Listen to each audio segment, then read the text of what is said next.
कंदालू त NPP सरबराह गुलाम मुर्तज़ा जतोई चयो आहे त वफ़ाक़ी सरकार खे सिंध में थींदड़ एहतजाज जो नोटिस वठणु घुरिजे। संदसि चवण हो त सिंध जा रहवासी हाणे पीपल्स पार्टी मां बेज़ार थी विया आहिनि। PP मां जिंद छॾाइण लाइ समूरनि धुरनि खे गॾिजणो पवंदो। अवां खे अहम ख़बर खां कंदालू त NPP सरबराह गुलाम मुर्तज़ा जतोई चयो आहे त वफ़ाक़ी सरकार खे सिंध में थींदड़ एहतजाज जो नोटिस वठणु घुरिजे। संदसि चवण हो त सिंध जा रहवासी हाणे पीपल्स पार्टी मां बेज़ार थी विया आहिनि। PP मां जिंद छॾाइण लाइ समूरनि धुरनि खे गॾिजणो पवंदो। अवां खे आगाह कंदा हलूं त NPP सरबराह गुलाम मुर्तज़ा जतोई चयो आहे त वफ़ाक़ी सरकार खे सिंध में थींदड़ एहतजाजनि जो नोटिस वठणु घुरिजे। संदसि चवण हो त सिंध जा रहवासी हाणे पीपल्स पार्टी मां बेज़ार थी विया आहिनि।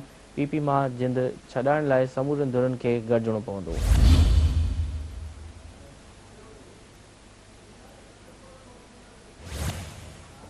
वधीक तफ़सील मालूम कंदासीं। टेलीफोन ते मौजूदु आहिनि Naushar Feroz Khan, Sindh TV news reporter Rana Sher Mohammad.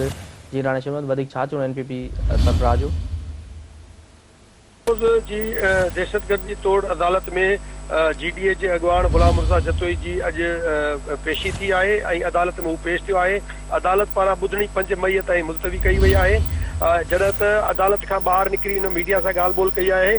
गुलाम मुर्तज़ा जतोई जो चवणु हो त अधु खां वधीक वक़्तु जेको आहे अदालतुनि में हाज़िरीअ ते असांजो सर्व थिए थो ऐं सरकार जेके हथ ठोकिया कूड़ा केस दाख़िल कया आहिनि, पर असांजा हौसला बुलंद आहिनि। उनजो वधीक इहो बि चवणो त जेको वकीलनि जी जिदोजहद आहे उनखे मां सलाम पेश कयां थो ऐं इहा वकीलनि वारी जिदोजहद समूरी सिंध एहतजाज करे पई ज़रूरु कामयाबु थींदी। हुनजो इहो बि चवणो त वफ़ाक़ी सरकार खे सिंध में थींदड़ एहतजाजनि जो नोटिस वठणु घुरिजे ऐं सिंध जा रहवासी हाणे पीपल्स पार्टी खां नफ़रत करणु लॻा आहिनि ऐं पीपल्स पार्टी मां जान छॾाइण जे लाइ हुनजो इहो चवणो त समूरियुनि धुरियुनि खे हिकु थियणो पवंदो ऐं मीडिया सां ॻाल्हि ॿोल करण खां पोइ हू पंहिंजे घर ॾांहुं रवानो थी।